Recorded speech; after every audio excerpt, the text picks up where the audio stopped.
उपासक ने प्रश्न किया था कि महाराज जी, मन कैसे रुके? तो उड़िया बाबा ने उत्तर दिया, नियम पालन से। यदि हम नियम पर दृढ़ रहें तो मन हमारा क्या कर सकता है? नियम तो परमात्मा देखता है। हम लोग नियम पर दृढ़ नहीं रहते, इसी से हमारे देश की दुर्दशा है। संध्या वंदन तक का नियम जाता रहा है। भजन करने के लिए नियम की बड़ी आवश्यकता। हाँ, बड़े नियम की आवश्यकता है। तो जैसे प्रातः काल से सायंकाल तक की हर व्यक्ति की अपनी एक दिनचर्या होनी चाहिए। ऐसा नहीं कि आज हम 4 बजे उठे, कल 7 बजे उठे, पर फिर मन को आप कंट्रोल नहीं कर पाएंगे। मन के लिए एक दिनचर्या होनी चाहिए कि हमको 10 बजे सोना है, 4 बजे उठ जाना है। तो फिर 4 से 4:15 नहीं होना चाहिए, 4 बजे उठ जाना, ऐसा नियम बना ले। और उठ करके हमको थोड़ी देर नाम जप करना है, थोड़ी देर हमें वाणी जी का गायन करना है, थोड़ी देर हमें ध्यान, एक अपनी दिनचर्या। फिर हम अपने संसार के कार्य के नियम, जो संसार के कार्य हैं, उनको भी करते हुए भगवान को समर्पित करें। जैसे जो पद में है, जो आपको राष्ट्र सेवा मिली है, जो आपको समाज सेवा के पद मिले हैं, या आपको जो घर की सेवा के कार्य मिले हैं, उनमें बहुत धर्म पूर्वक आचरण होना चाहिए। अगर आप अधर्म आचरण करते हैं, अपने पद का दुरुपयोग करते हैं, तो आप सुबह जग करके थोड़ा माला चला लीजिए, फिर भी आपका कल्याण नहीं होगा, क्योंकि आप अपने पद का, अपने सेवा का दुरुपयोग कर रहे हैं। जैसे हम जानते हैं कि अधर्माचरण है, ये अधर्मी है, हमें पता है दोषी है, और वो हमको कुछ धन दे देता है, और हम उसको मुक्त करवाने की बात सोचते हैं, और जो निर्दोष है उसको फंसा देते हैं। अब तुम चाहे जितना माला चलाने की कोशिश करो या दान पुण्य करो, वो तुम्हारा अधर्म आचरण, वो अधर्म का धन तुम्हें सतमार्ग में नहीं जाने देगा। नियम लेना चाहिए कि जिस पद में है, जिस धर्म में है, जिस कर्तव्य में है, चाहे कुछ भी हो जाए, हम अपने कर्तव्य से विमुख नहीं होंगे। जितना जप महान है, उतना ही कर्तव्य महान है। दोनों बातें समझना है। माला फेरा और इसके बाद बेईमानी, अधर्माचरण, इनका कोई नियम नहीं है कि हमें कैसे चलना है, तो वो माला काम नहीं कर पाएगा, क्योंकि उसका तभी सत्य भाव माना जाएगा माला जपला, जब धर्माचरण है। धर्माचरण नियम से। बोले वो बड़े कट्टर नियम वाले हैं, उनको घूस नहीं, आप उनको भयभीत करके नहीं काम करवा सकते, प्रलोभन में काम नहीं करा सकते। ये हमारी गृहस्थी है ना, तो गृहस्थी के पालन के लिए धन चाहिए, और धन के लिए हम धर्म को आगे रखें, धन को नहीं। धर्म को, हमारा कर्तव्य क्या, प्रायः जैसे पूज्य बाबा ने कहा, आज हमारे देश में बहुत दुर्दशा हो रही है। दुर्दशा हो रही, क्यों? क्योंकि सब अपनी जगह से गलत हो रहे हैं। अगर अपनी जगह हम ठीक रहे तो हमारी दुर्दशा नहीं होगी। हमारा भजन कम होगा, लेकिन हम धर्म से चल रहे हैं तो हम विजयी होंगे। हम भगवान को प्रसन्न कर सकते हैं, क्योंकि हमें जो कार्य मिला है वो भगवान का ही कार्य, सृष्टि भगवान का कार्य।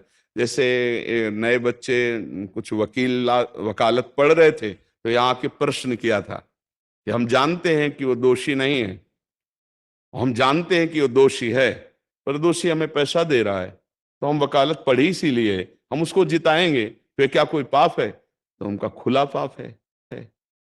बोले नहीं, हमारी कोई ऐसा कंपनी दो, ऐसा कुछ बोले कि हमारी कंपनी को ये सिखाया जाता है, तो हमको तो ये करना ही होगा, अगर नहीं करेंगे तो हमारी वकालत का मतलब क्या रहा? तो नहीं, वकालत का मतलब अधर्मी को मुक्त करवाना नहीं है। वकालत का मतलब अधर्मी के सबूत एकत्रित करके उसको दंड दिलवाना है, और धर्मात्मा को मुक्त करवाना है। अब इसके लिए आपके पास अर्थव्यवस्था अगर कमजोर भी है, तो धर्म व्यवस्था आपकी पूरी है। धर्म व्यवस्था ठीक है तो परिवार स्वस्थ रहेगा, सुखी रहेगा, भगवान आप पर प्रसन्न रहेंगे। अच्छा, फिर हमने तर्क रखा कि जैसे आपकी बहन के साथ कोई गलत व्यवहार करे, वो आपको पता है, और वो आपको 10 लाख रुपया घूस दे, तो क्या आप उसका पक्ष लेंगे? नहीं। तो फिर दूसरी बहन के साथ किया है। अब यहां विचार करना है ना, अपने भाई का अगर कत्ल किए हो, मुझे पता हो कि ये दोषी है, तो क्या हम पैसे से उसको मुक्त करने देंगे? लगेगा कि जान की बाजी लगा देंगे, और तुम्हें हम, ऐसे ही एक गरीब आदमी की किसी ने हत्या की है, तो आपका पक्ष बनता है। पर ये ज्ञान कहाँ मिलेगा? बिना अध्यात्म के ये ज्ञान तो मिलेगा नहीं। ज्ञान तो इस बात का मिला कि कैसे पैसा कमाया जाए। अच्छा, वो पैसा यदि अधर्म से आया है तो आपकी दुर्दशा कर देगा, आपकी बुद्धि भ्रष्ट कर देगा। तो जो बाबा कह रहे हैं कि आज हमारे समाज की बड़ी दुर्दशा हो रही, उसका कारण यही है कि हमें अध्यात्म का ज्ञान नहीं, हमें धर्म का ज्ञान नहीं, और बड़ी बड़ी गलतियां हो जाती है। बिल्कुल पता है आदमी निर्दोष है और हम धन के प्रभाव से उसको दंड दे देते हैं। वो दंडा भगवान जब आपको पलट कर देंगे तो आप सह नहीं पाओगे, उसका परिणाम बहुत बुरा होता है। तो इसलिए समाज को चाहिए अपने अपने कर्तव्य का पालन करते हुए एक नियमावली बना ले। जैसे कुछ दुकानों का नियम होता है कि वहां फिक्स रेट होता है, नहीं होता? वहां ये नहीं चलेगा कि कसम से कहते हैं कि तुम्हें हम अपना जान करके कि 100 रुपया मीटर ये मिला है, हम बिल्कुल मुनाफा नहीं ले रहे। नहीं, झूठ क्यों बोल रहे हो?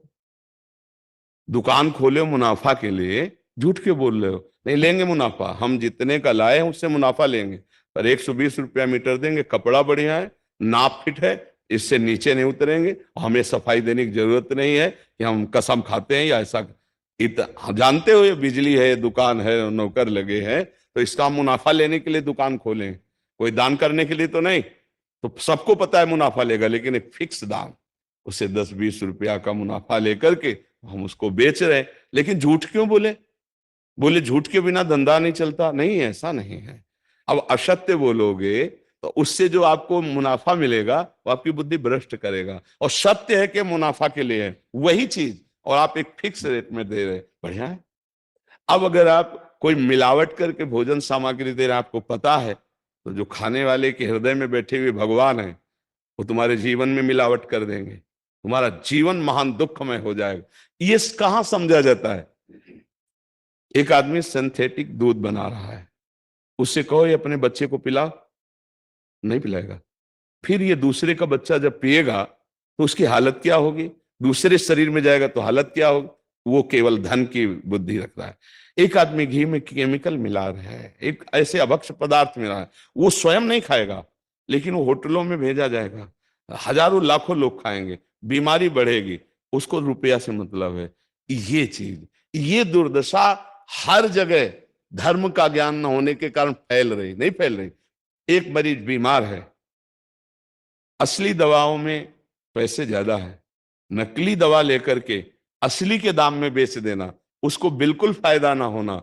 लेकिन परमात्मा देख रहा है, तुम जानते हो नकली दवा है, वो तो नहीं जानता बेचारा, ज्यादा पढ़े लिखे नहीं, किसान आदमी गांव का आया है, तुमने दे दिया और उसने पैसा दिया असली के। अब वो पैसा तुम्हारी बुद्धि भ्रष्ट करेगा, तुम्हारे परिवार में कलह पैदा करेगा और तुम्हारा पतन कर देगा। ऐसे हर डिपार्टमेंट में, हर विषय में यदि हम अपने धर्म से चले, अपने सत्य से चले, और थोड़ा भी भजन होगा, वो आपको उत्तम गति प्रदान करेगा। पर ऐसा कहां समझ में आ रहा? अध्यात्म के बिना भला ऐसा समझ में आएगा? तो इसीलिए कह रहे हैं हमारे देश की दुर्दशा हो रही। पूर्वजों में पहले यह था कि हमारा धर्म नहीं जाना चाहिए चाहे प्राण चले जाएं, हमारा चरित्र नहीं जाना चाहिए चाहे सर्वस्व नष्ट हो जाए।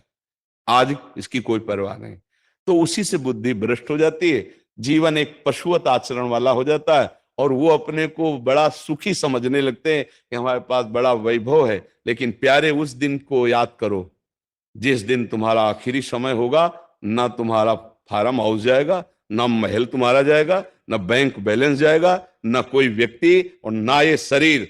अब तुम्हारे कर्म तुमको भोगवाएंगे। उस समय की कौन याद करता है?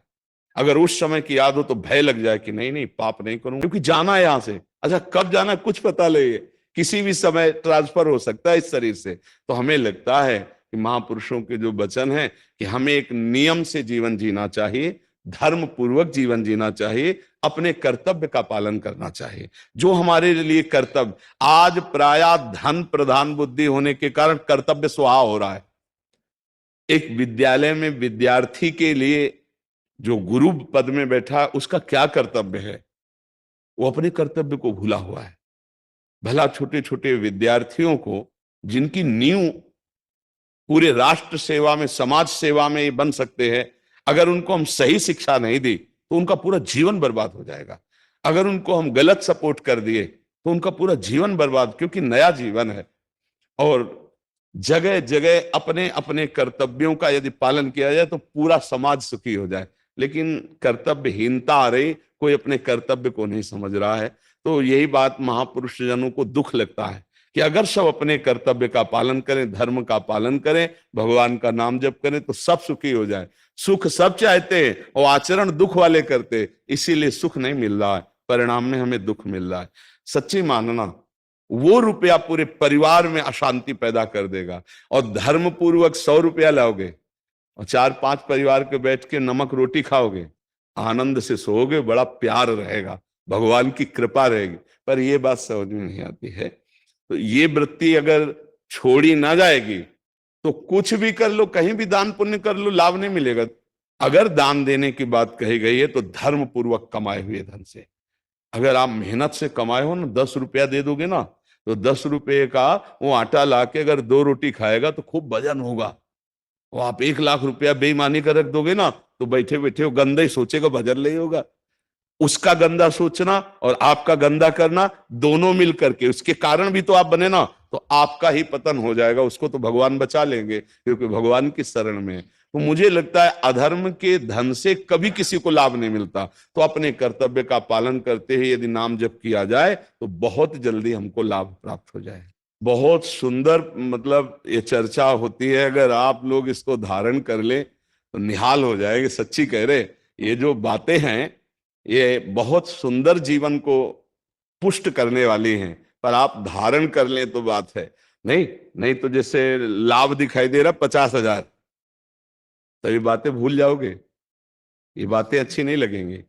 हे यार, बहुत बढ़िया काम घर में आएगा, पर हमारी ये बात ध्यान रखना, वो 50,000 घर में अशांति पैदा कर देगा।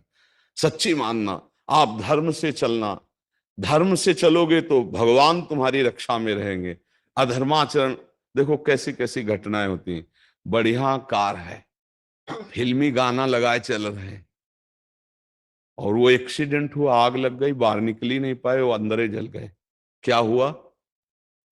ये करोड़ों रुपए की कार भूंज दिया तुमको अंदर ही बैठाल के, धू धू करके आग लग गई, अंदर जल।